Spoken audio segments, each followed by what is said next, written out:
지금 당신의 인생이 무너지고 있습니까? 벼랑 끝에 서서 제발 누군가 나 좀 살려달라고 비명을 지르고 있나요? 솔직히 말씀드리겠습니다. 당신이 지금 고통스러운 진짜 이유는 세상이 가혹해서가 아닙니다. 당신이 인생의 비밀 매뉴얼을 단 한 줄도 모르고 있기 때문입니다. 지금 이 순간에도 수많은 사람이 당신과 같은 고통 속에서 허우적대다 포기합니다. 하지만 상위 1%의 깨달음을 얻은 자들은 이 지옥 같은 순간을 운명이 뒤바뀌는 골든타임으로 활용합니다.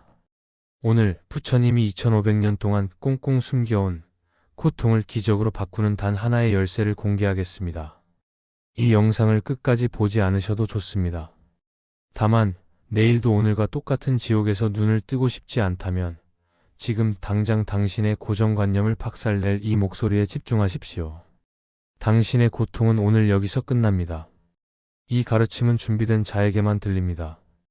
당신의 운명을 바꿀 이 지혜를 놓치지 않으려면 지금 구독과 알림 설정을 누르세요. 당신의 좋아요 하나가 누군가에게는 생명의 밧줄이 될 수 있습니다. 자, 이제 당신의 인생을 강제로 회복시킬 그 비밀의 문으로 들어갑니다. 우리는 살면서 수많은 화살을 맞습니다. 실패, 이별, 가난, 질병. 이것이 첫 번째 화살입니다. 이건 우리가 통제할 수 없는 우주의 법칙, 즉 업의 결과일 때가 많습니다. 하지만 진짜 문제는 그 다음에 옵니다. 왜 나에게 이런 일이 생겼지? 나는 이제 끝이야. 그 사람 때문에 내 인생이 망가졌어. 부처님은 이것을 두 번째 화살이라고 부르셨습니다. 첫 번째 화살은 몸을 아프게 하지만 두 번째 화살은 당신의 영혼을 난도질합니다. 깨달은 자와 어리석은 자의 차이는 단 하나입니다. 첫 번째 화살을 맞았을 때 스스로 두 번째 화살을 쏘느냐 아니냐의 차이입니다. 지금 당신이 겪는 지옥의 90%는 당신 스스로가 쏜 생각의 화살 때문입니다. 그 화살을 내려놓는 순간 고통의 실체는 신기루처럼 사라집니다. 당신을 괴롭히는 그 극심한 통증의 주체는 누구입니까? 내가 괴롭다고 말할 때 그 나는 대체 어디에 있습니까? 부처님은 금강경에서 말씀하셨습니다. 아상, 인상, 중생상, 수자상이 없어야 한다. 어렵게 들리시나요? 쉽게 말해 당신이 나라고 믿고 있는 그 고집스러운 자아, 그 자존심, 그 상처받은 기억들이 사실은 텅 비어있는 허상이라는 뜻입니다. 당신이 고통받는 이유는 상처받은 나라는 허상을 금지옥 엽처럼 움켜쥐고 있기 때문입니다. 거대한 폭풍이 불 때 단단한 고목은 뿌리째 뽑히지만 부드러운 갈대는 꺾이지 않습니다. 나라는 존재는 고정된 것이 아니다. 나는 흐르는 강물과 같다라는 사실을 받아들이는 순간 당신을 겨냥했던 세상의 모든 비난과 불운은 통과할 관역을 잃어버립니다. 관역이 없는데 화살이 어디에 박히겠습니까? 이것이 바로 어떤 상황에서도 무너지지 않는 무적의 마음을 만드는 제일 원리입니다. 왜 지금 당신에게 이런 시련이 닥쳤을까요? 재수가 없어서? 조상을 잘못 만나서? 아닙니다. 우주는 당신에게 업그레이드를 명령하고 있는 겁니다. 부처님은 고통을 인생의 본질이라고 정의하셨지만 그것은 인생이 비극이라는 뜻이 아닙니다. 고통이야말로 우리를 깨어나게 하는 가장 강력한 자극제라는 뜻입니다. 지금 당신의 통장이 비어있고 몸이 아프고 마음이 찢어지는 이유는 당신이 지금까지 살아온 방식이 진리와 맞지 않았다는 명확한 증거입니다. 병은 건강의 소중함을 알려주고 가난은 풍요의 본질을 가르치며 이별은 진정한 사랑의 독립을 가르칩니다. 지금의 고난을 재앙으로 보지 마십시오. 이것은 당신의 낡은 자아를 태워버리고 황금 같은 새 자아를 빚어내기 위한 우주의 용광로입니다. 이 불길 속에서 비명을 지를 것인가? 아니면 불순물을 태워버리고 빛나는 보석으로 거듭날 것인가? 선택은 오직 당신의 몫입니다. 수천 권의 경전이 말하는 핵심은 결국 하나로 귀결됩니다. 방아착 내려놓아라. 무엇을 내려놓아야 할까요? 내 뜻대로 되어야 한다는 그 오만한 통제 욕구를 내려놓으십시오. 세상은 당신의 계획대로 흘러가지 않습니다. 세상은 우주의 거대한 인연의 법칙, 연기법에 따라 흘러갑니다. 지금 당장 눈을 감고 당신을 짓누르는 그 고민을 상상해 보십시오. 그리고 그것을 거대한 강물에 던져버린다고 시각화하세요. 당신이 붙잡고 있지 않아도 세상은 돌아갑니다.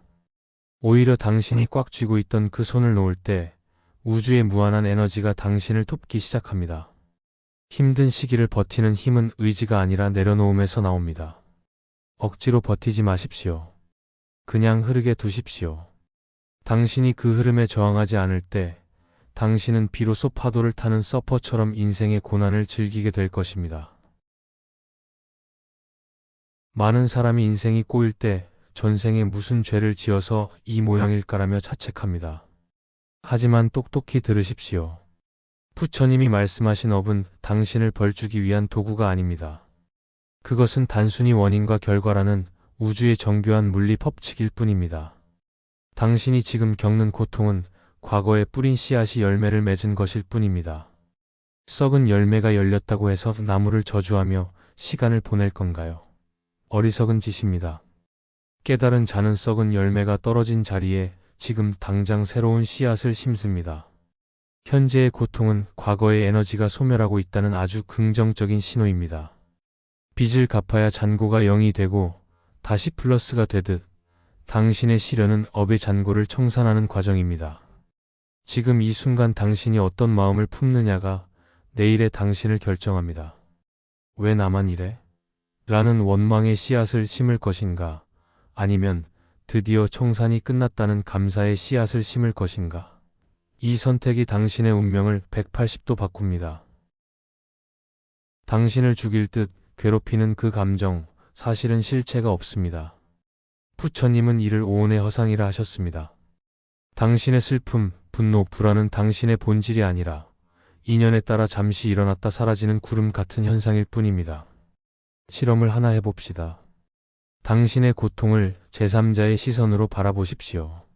내가 아프다가 아니라 내 몸과 마음에서 통증이라는 감각이 일어나고 있구나라고 관찰하는 겁니다. 이것을 불교에서는 윗바사나라고 합니다.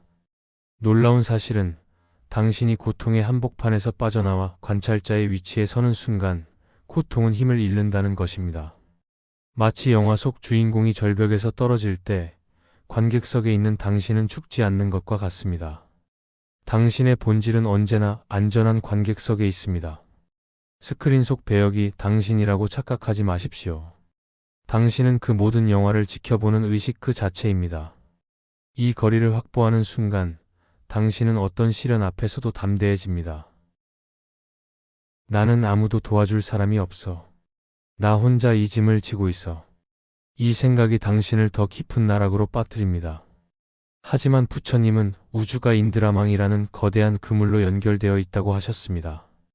그물에 각 코마다 보석이 박혀 있고 그 보석들은 서로를 비추며 존재합니다. 이 말의 진짜 무서운 의미를 아십니까? 당신이 변하면 당신을 둘러싼 우주 전체가 동시에 변해야만 한다는 뜻입니다. 당신이 지금 절망을 딛고 단 1mm라도 빛을 향해 움직이면 온 우주가 그 움직임에 반응합니다.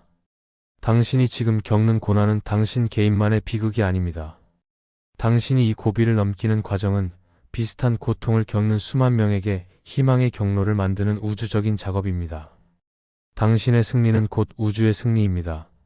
스스로를 고립된 섬으로 만들지 마십시오. 당신의 등 뒤에는 당신이 상상도 못할 거대한 우주의 에너지가 당신의 결단을 기다리고 있습니다. 과거는 이미 지나간 시체이고 미래는 아직 오지 않은 유령입니다. 하지만 당신은 시체와 유령에 홀려 소중한 오늘을 제물로 바치고 있습니다. 부처님은 과거를 쫓지 말고 미래를 기대하지 마라. 오직 오늘 할 일을 부지런히 하라고 강조하셨습니다. 고통을 견디는 가장 밀도 높은 방법은 시간을 찰나로 쪼개는 것입니다. 1년을 버티는 건 불가능해 보여도 지금 이 순간 숨 한 번 들이마시는 건 할 수 있지 않습니까? 그 짧은 찰나에 집중하십시오. 지금 이 순간 당신의 생명이 붙어 있고 당신이 무언가를 느낄 수 있다는 그 사실 하나에만 모든 에너지를 쏟으십시오. 지옥은 과거의 후회와 미래의 불안이 만나는 지점에서 탄생합니다. 하지만 현재라는 찰나에는 지옥이 존재할 틈이 없습니다. 지금 이 순간에 온전히 머물 때 당신은 시간의 노예에서 시간의 주인이 됩니다. 그것이 바로 부처님이 도달했던 열반의 시작입니다. 당신은 지금 당장 행복해질 권리가 있습니다. 상황이 좋아져야 행복해지는 것이 아니라 당신이 지금 이 순간 평온을 선택할 때 상황이 강제로 따라오게 되는 것입니다. 이것이 우주의 절대 법칙입니다. 지금 당신의 상황이 비참하고 추잡하게 느껴지십니까? 온갖 오해와 비난, 가난과 질병이라는 진흙탕 속에서 허우적대고 있다고 생각하시나요? 부처님은 말씀하셨습니다. 연꽃은 깨끗한 물에서 피지 않는다. 오직 깊고 더러운 진흙 속에서만 그 찬란한 꽃을 피운다. 우주의 역설이 여기 있습니다. 당신이 겪는 그 지독한 고난이 없다면 당신이라는 존재의 향기는 절대로 세상에 퍼질 수 없습니다. 지금 당신의 삶이 밑바닥이라는 것은 곧 당신이 피워낼 꽃이 그만큼 거대하고 화려할 것이라는 증거입니다. 당신의 상처는 흉터가 아니라 빛이 들어오는 통로입니다. 그 상처를 부끄러워하지 마십시오. 그것은 당신이 이 지옥 같은 생을 버텨내고 승리했다는 가장 고귀한 훈장이 될 것입니다. 부처님의 가르침 중 가장 짜릿한 반전은 바로 번뇌즉보리입니다. 당신을 괴롭히는 그 고민과 고통이 사실은 깨달음 지혜과 다른 몸이 아니라는 뜻입니다. 동전의 앞면이 고통이라면 뒷면은 반드시 지혜입니다. 당신이 고통의 무게를 견디고 그 뒷면을 뒤집는 순간 지옥은 즉시 극락으로 변합니다. 고통을 없애려고 애쓰지 마십시오. 고통을 이용하십시오. 분노가 치밀어 오를 때 그 에너지를 자신을 바꾸는 추진력으로 삼고 슬픔이 밀려올 때 타인의 아픔을 이해하는 자비심으로 승화시키십시오. 독을 먹고 죽는 것은 중생이지만 그 독을 정제의 약으로 쓰는 것은 부처입니다. 오늘 이 시간부터 당신은 당신에게 닥친 모든 불운을 행운의 재료로 쓰는 인생의 연금술사가 되어야 합니다. 부처님이 태어나자마자 외치셨다는 천상천하 유아독존. 이 말은 오만함의 표현이 아닙니다. 우주 전체에서 당신이라는 존재는 유일무이하며 그 자체로 온전한 존엄성을 가지고 있다는 선언입니다. 세상이 당신을 어떻게 평가하든 통장 잔고가 얼마든 당신의 본질적인 가치는 단 1원도 깎이지 않았습니다. 태양은 구름에 가려져 있어도 그 빛을 잃지 않습니다. 지금 당신의 상황은 잠시 지나가는 먹구름일 뿐입니다. 구름 뒤에 태양을 믿으십시오. 당신 안에는 이미 모든 고난을 잠재울 수 있는 무한한 지혜와 자비, 그리고 강력한 에너지가 잠들어 있습니다. 당신은 국어라는 자가 아니라 이미 모든 것을 가진 왕입니다. 단지 잠시 그 사실을 잊고 꿈을 꾸고 있을 뿐입니다. 이제 그 악몽에서 깨어나십시오. 영상을 끝내기 전 강력한 확언 하나를 가슴에 새기십시오. 나에게 닥친 모든 고난은 나를 완성하기 위한 우주의 배려다. 나는 이 고난을 발판 삼아 더 높이 피상한다. 나는 이미 회복되었고 나는 이미 승리했다. 당신이 이 진리를 가슴 깊이 받아들이는 순간 당신을 묶고 있던 운명의 사슬은 가루가 되어 흩어집니다. 내일부터 당신의 눈앞에는 생각지도 못한 기회와 인연, 그리고 평온이 찾아올 것입니다. 그것은 우연이 아닙니다. 당신의 마음이 바뀌었기 때문에 우주가 강제로 반응하는 것입니다. 당신은 혼자가 아닙니다. 당신의 고통을 누구보다 잘 아는 부처님의 자비와 지금 이 영상을 함께 보고 있는 수만 명의 선한 에너지가 당신을 감싸고 있습니다. 자, 이제 고개를 드십시오. 그리고 당당하게 걸어 나가십시오. 당신의 찬란한 봄날은 이미 시작되었습니다. 오늘 전해드린 지혜가 당신의 무너진 마음을 세우는 단단한 기둥이 되었기를 바랍니다. 이 영상이 필요한 소중한 사람에게 공유해주세요. 당신의 공유가 누군가의 생명을 구하는 자비의 손길이 됩니다. 당신은 반드시 행복해집니다. 성불하십시오.